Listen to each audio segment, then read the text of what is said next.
صلوات ربي عليك يا خير الورى، يا أشرف الخلق ويا خير من وطئ الثرى. صلوات ربي عليك دوما يا خير بشرى.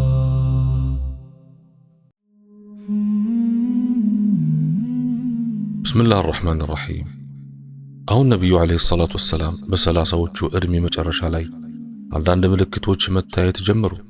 በመናማቸው ራእይ ማየት ጀመሩ። እንደ ንጋት ብርሃን ትገለጥላቸው ነበር።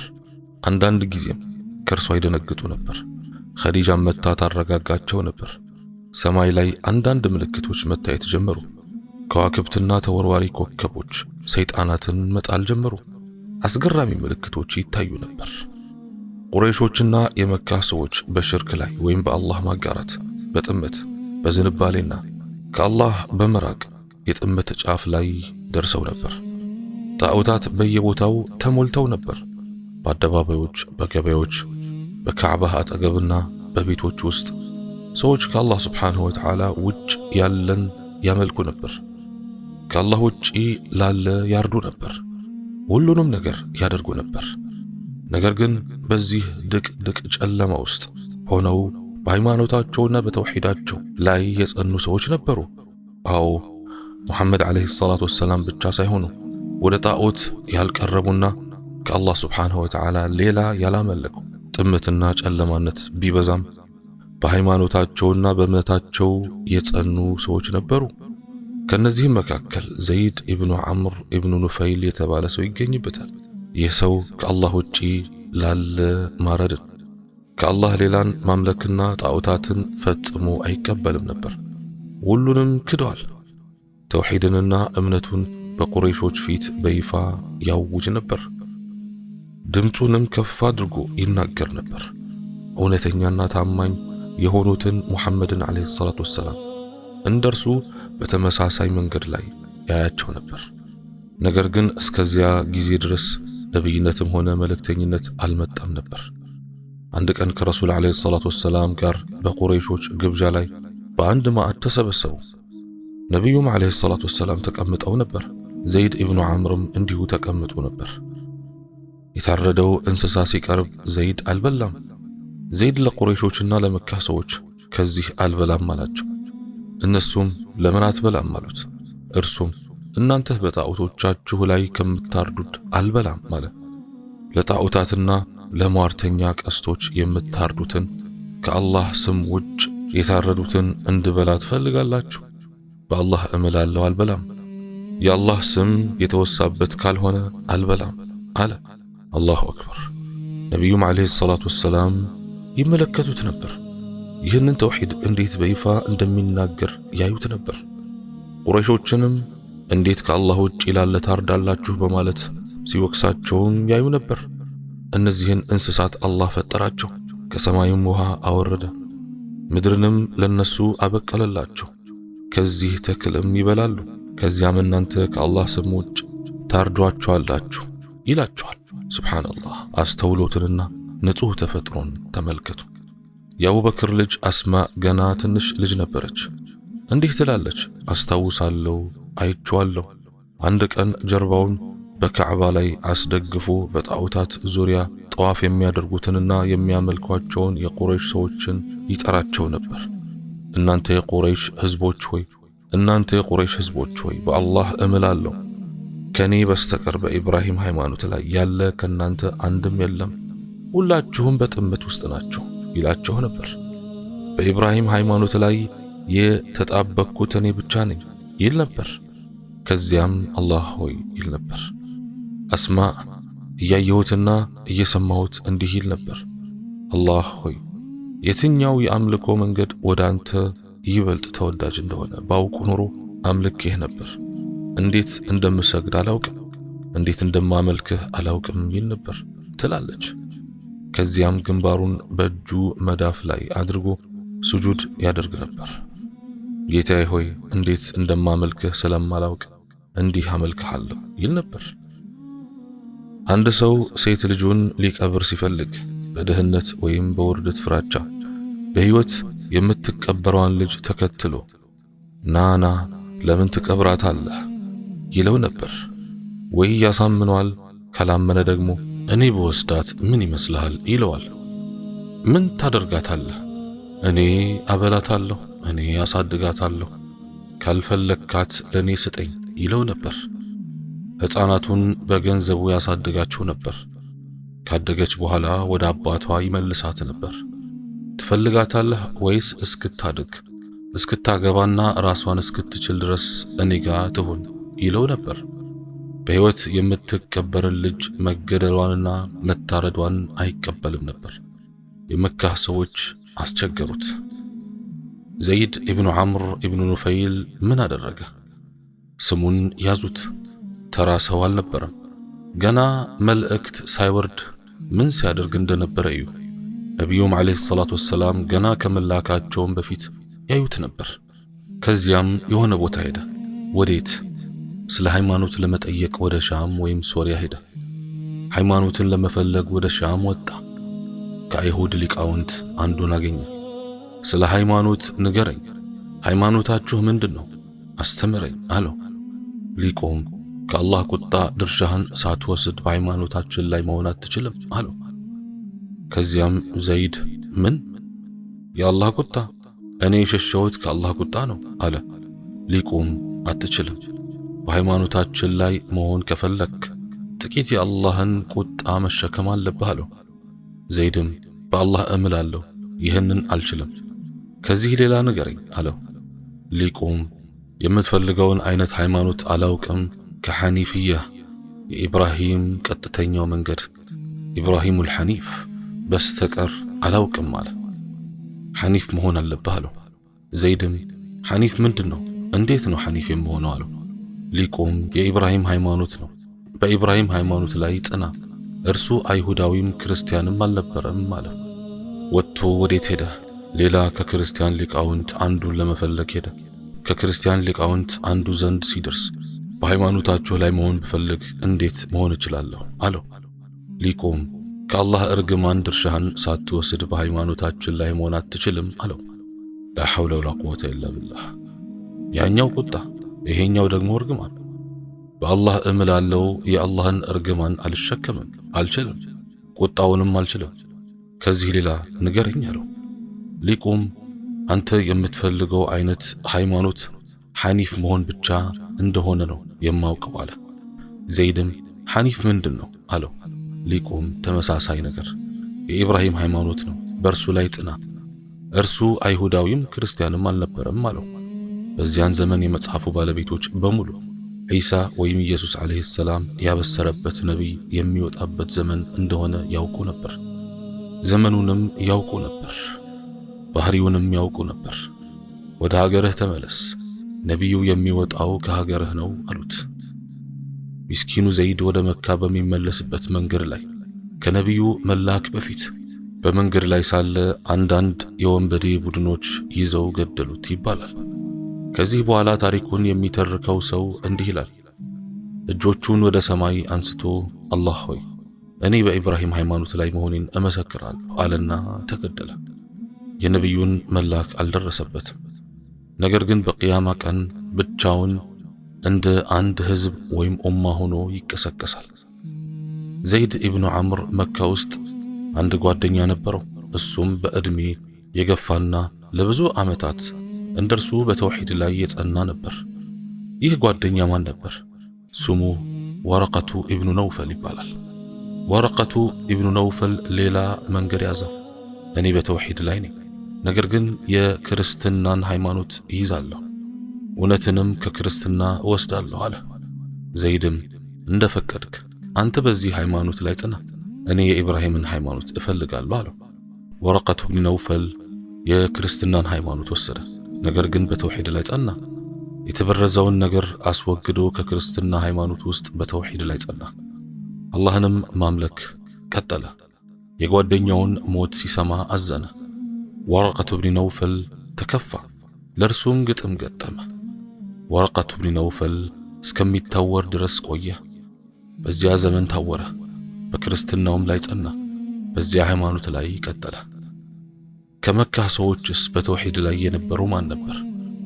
አብዱላህ ኢብኑ ቁሓፋህ የተባለ አንድ ሰው ነበር። ቅጽል ስሙ አቡበክር ነው። አቡበክርም ወደ ጣዖታት አይቀርብም ነበር፣ አይፈልጋቸውም ነበር። የሙሐመድ ዓለይሂ ሰላቱ ወሰላም ጓደኛ ነበር። ጓደኛሞች ነበሩ። እንደ ነቢዩ ዓለይሂ ሰላቱ ወሰላም ነበር። መልካም ስነ ምግባር ነበረው። ከሙሐመድም በ2 ዓመት ያንስ ነበር። የመካ ሰዎችም በቻይነቱና በቸርነቱ ይወዱት ነበር። ሃይማኖትን ይፈልግ ነበር። እስከ ወረቀት ድረስ ተመራ። ወረቀት ብን ነውፈልን መፈለግ ጀመረ። እስኪያገኘው ድረስ ፈለገው። ሲያገኘውም ከእርሱ ጋር ተቀመጠ። በዚያን ጊዜ ወረቀት ኢብኑ ነውፈል ወደ ሰማይ ይመለከት ነበር። ስለ ፍጥረትም ያስተነትን ነበር። በራሱ መንገድም አላህን ያመልክ ነበር። አቡበክር ከእርሱ ዘንድ ተቀምጦ ስለ እውነተኛው ሃይማኖት ጠየቀው። ወረቀትም አዎን የወንድሜ ልጅ ሆይ፣ የመጽሐፉ ባለቤቶችና ሊቃውንት ይህን የሚጠበቀው ነቢይ ከአረቦች መካከል በዘሩ ምርጥ ከሆነው እንደሚወጣ አረጋግጠዋል።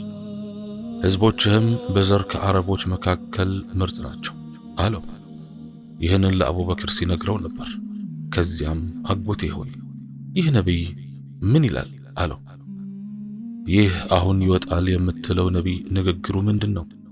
ወረቀትም የተባለውን ይላል አለው። አቡበክርም ምን ይባላል አለው። ወረቀትም ላኢላሃ ኢላላህ ከአላህ በስተቀር በእውነት የሚመለክ አምላክ የለም ይባላል።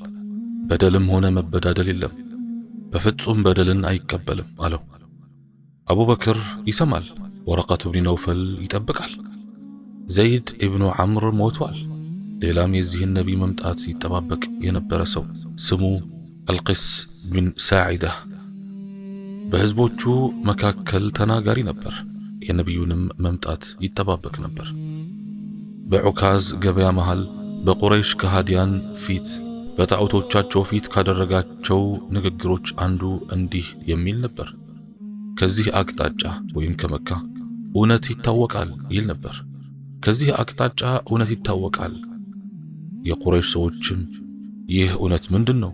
የሚወጣው እውነት ምንድን ነው ብለው ይመልሱለታል። እርሱም ከሉአይ ኢብኑ ጋሊብ ዘር የሆነ አንድ ሰው ወደ ኢኽላስ ወይም ንጹሕ አምልኮ ቃል ወደ ዘላለማዊ ሕይወትና ወደማያልቅ ጸጋ ይጠራችኋል። ከጠራችሁ መልስ ስጡት፣ ከጠራችሁ መልስ ስጡት። እስከሚላክበት ጊዜ ድረስ በሕይወት እንደምኖር ባውቅ ኑሮ ወደ እርሱ ከሚጣደፉት የመጀመሪያው እኔ በሆንኩ ነበር ይል ነበር። ነገር ግን ከነቢዩ ዓለይሂ ሰላቱ ወሰላም መላክ በፊት ሞተ። የነቢዩን መላክ ያገኙ ሰዎች ነበሩ፣ ያላገኙም ሰዎች ነበሩ። ነገር ግን ሁሉም በተውሂድና በእውነት ላይ የጸኑ ነበሩ። የታላቅ ክስተት መቃረብን የሚያመለክቱ ምልክቶችና ማስጠንቀቂያዎች መብዛት ጀመሩ። ከነዚህም መካከል ነቢዩ ዓለይሂ ሰላቱ ወሰላም እንደ ልማዳቸው ጉዳያቸውን ለመፈጸም ሲፈልጉ ይርቁ ነበር። ከቤቶች ወጥተው ወደ ሸለቆዎችና ተራራማ ቦታዎች ይሄዱ ነበር። በዚያ ወቅት በዛፎችና በድንጋዮች አጠገብ ሲያልፉ አሰላሙ ዓለይከ ያ ረሱለላህ፣ የአላህ ሰላም በአንተ ላይ ይሁን የአላህ መልእክተኛ ሆይ የሚል ድምፅ ይሰሙ ነበር። አላሁ አክበር። ሰላም በአንተ ላይ ይሁን የሚል ድምፅ ሰላምታ ብቻ ሳይሆን ያ ረሱለላህ ይለዋል። ወደ ቀኛቸው ይመለከታሉ፣ ወደ ግራቸው ይመለከታሉ። ማንም የለም። ብቻቸውን በሸለቆ ውስጥ በተራራማ ቦታዎች ብቻቸውን ከዛፍና ከድንጋይ በስተቀር ምንም አያዩም። ድምፁ ከድንጋዮችና ከዛፎች መሃል ሲወጣ ይሰማሉ። እነዚህም ድምጾች መብዛት ጀመሩ፣ በብዛት መስማት ጀመሩ። አሰላሙ ዓለይከ ያ ሙሐመድ፣ አሰላሙ ዓለይከ ያ ረሱልላህ፣ አሰላሙ ዓለይከ ያ ረሱልላህ። አንዳንዴም የትኛው ድንጋይ እንዳለ በቅጡ እስከሚያውቁ ድረስ በአጠገባቸው ባለፉ ቁጥር ሰላምታ ይሰጧቸው ነበር። በኋላም ድንጋዩንና ቦታውን አውቀዋለሁ ብለዋል። በእርሳቸውና በድንጋዮቹ መካከል አንድ አይነት መቀራረብ የተፈጠረ ይመስል ነበር። ረሱላላህ እያሉ ይጠሯቸው ነበር። በዚያ ወቅት ለብቸኝነት የነበራቸው ፍቅር ጨመረ። ከመካ ሰዎች መለየት ጀመሩ። ዒባዳ ያደርጉ ነበር። የት? በጀበል ኑር ወይም የብርሃን ተራራ ላይ በሚገኘው በሒራ ዋሻ ውስጥ። ከመካ በግምት 3 ማይል ይርቃል። ለጥቂት ቀናት መሄድ በፈለጉ ቁጥር ስንቅ ይወስዱ ነበር። ስንቁን ማን ይሰጣቸው ነበር? ኸዲጃ ረዲየላሁ ዐንሃ ምግብና ስንቅ ትሰጣቸው ነበር። በረመዳን ወር ግን አብዛኛውን ጊዜ ወይም ሙሉውን ወር እዚያ ያሳልፉ ነበር። በተለይ ረመዳንን አላህ ይህንን ነገር ጻፈላቸው። አላህ እያዘጋጃቸው ነው። 30ዎቹ መጨረሻ ላይ በዚህ ሁኔታ ቆዩ። ብቸኝነት ይወዱ ነበር።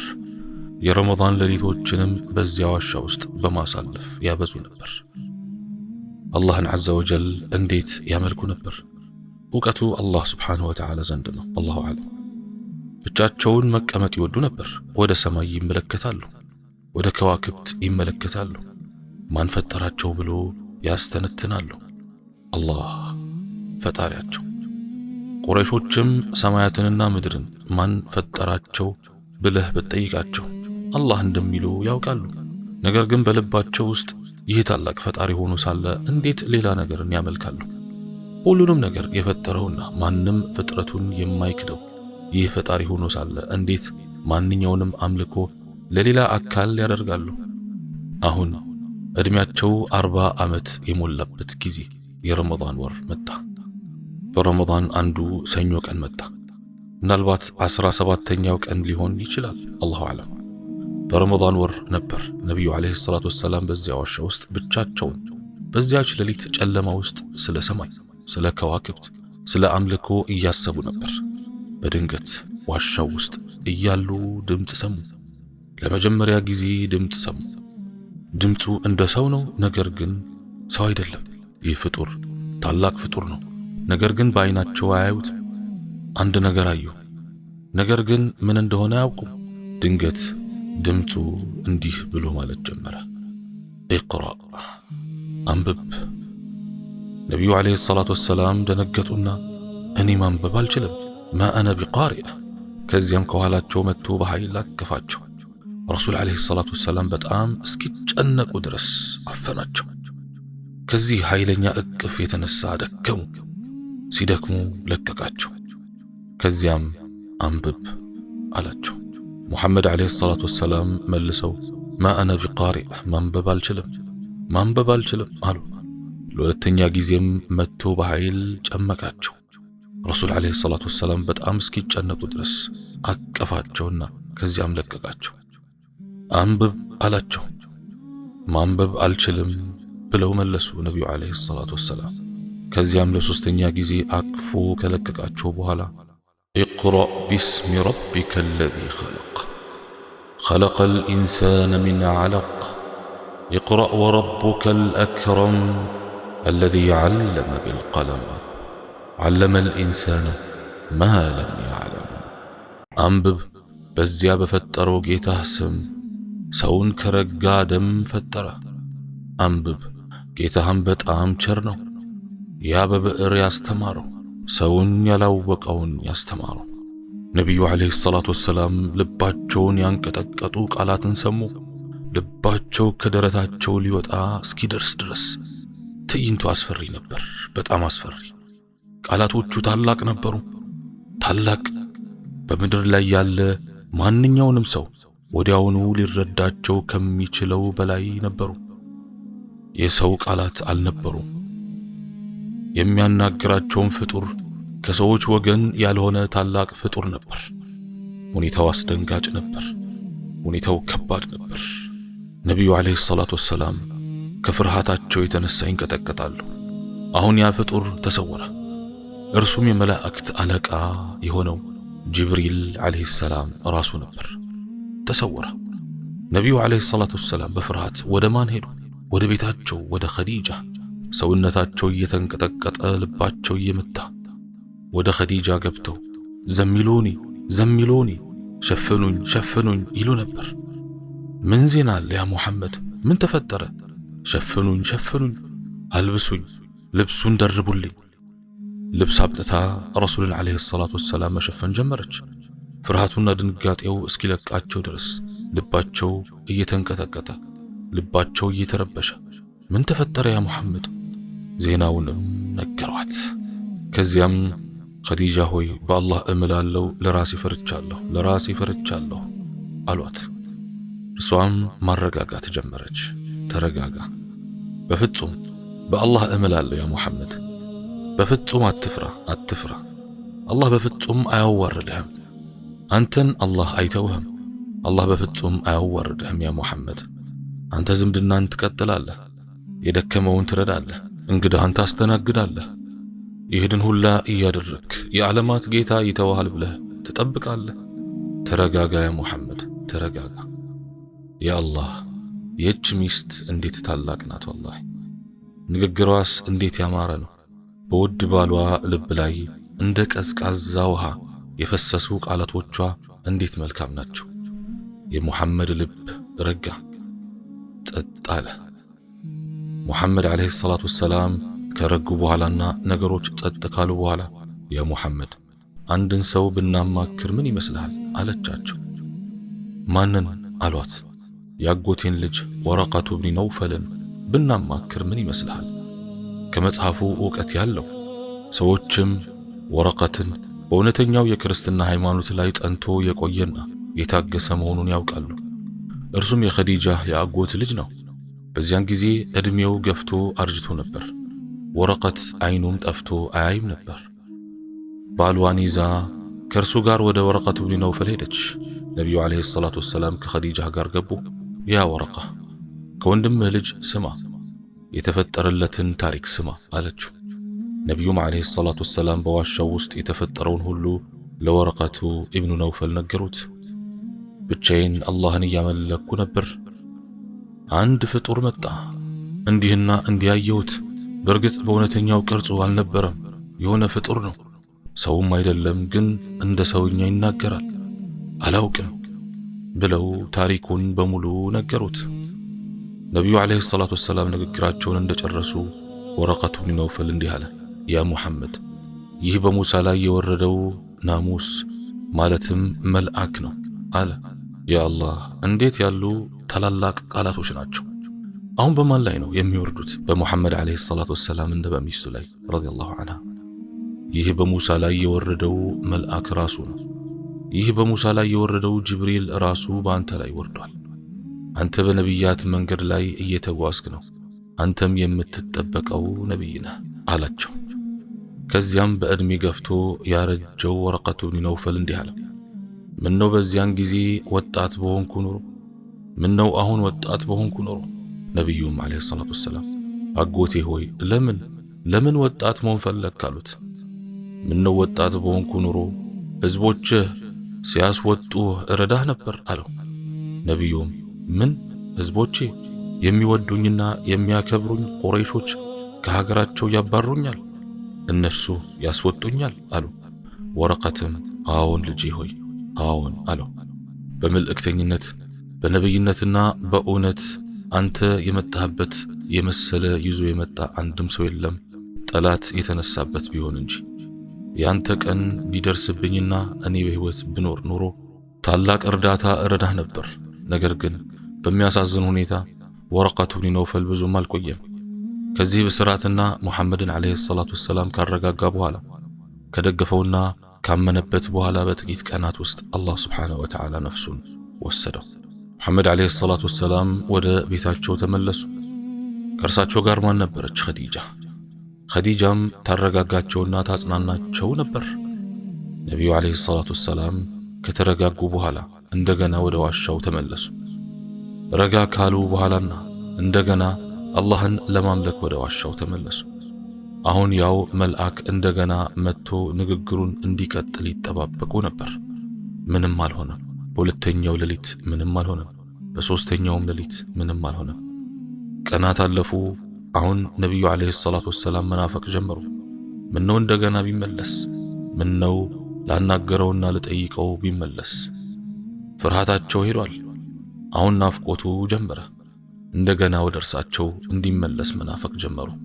ከዚያም አንድ ቀን ነቢዩ ዓለይሂ ሰላቱ ወሰላም ከዋሻው በወጡበት ጊዜ በበረሃ ውስጥ ሲጓዙ በድንገት ከሰማይ ድምፅ ሰሙ። ያ ሙሐመድ ያ ሙሐመድ! አላሁ አክበር! አዲስ ድምፅ ሰሙ። ወደ ሰማይ ሲመለከቱ በሰማይና በምድር መካከል አንድ ዙፋን አዩ። ያ አላህ! ይህ የመጀመሪያው ድምጹን የሰማሁት የሚናፍቀኝ ፍጡር አይደለም። ይህ ፍጡር አሁን በእውነተኛው ቅርጹ ነው። ማን? ጅብሪል በእውነተኛው ቅርጹ።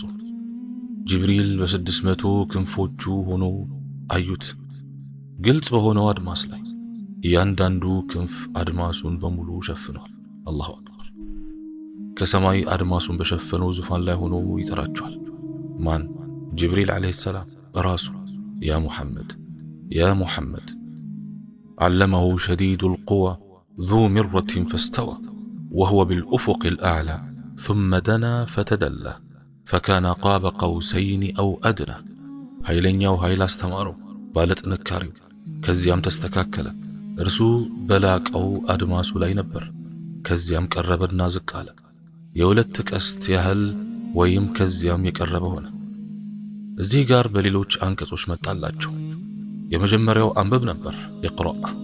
አሁን በአዳዲስ አንቀጾች መጡላቸው። ነቢዩም ዓለይሂ ሰላቱ ወሰላም ይሰማሉ። አሁን ከመጀመሪያው የበለጠ ጠንካራ ናቸው። አሁን ፍርሃቱ ከመጀመሪያው ያነሰ ነው።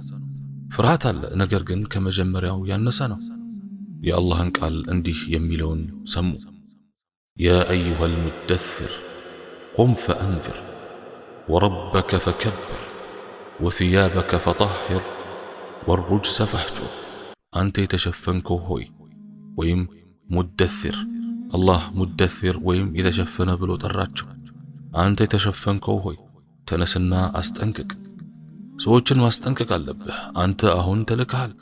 አንተ አሁን የዚያ ህዝብ መልእክተኛ ሆነሃል።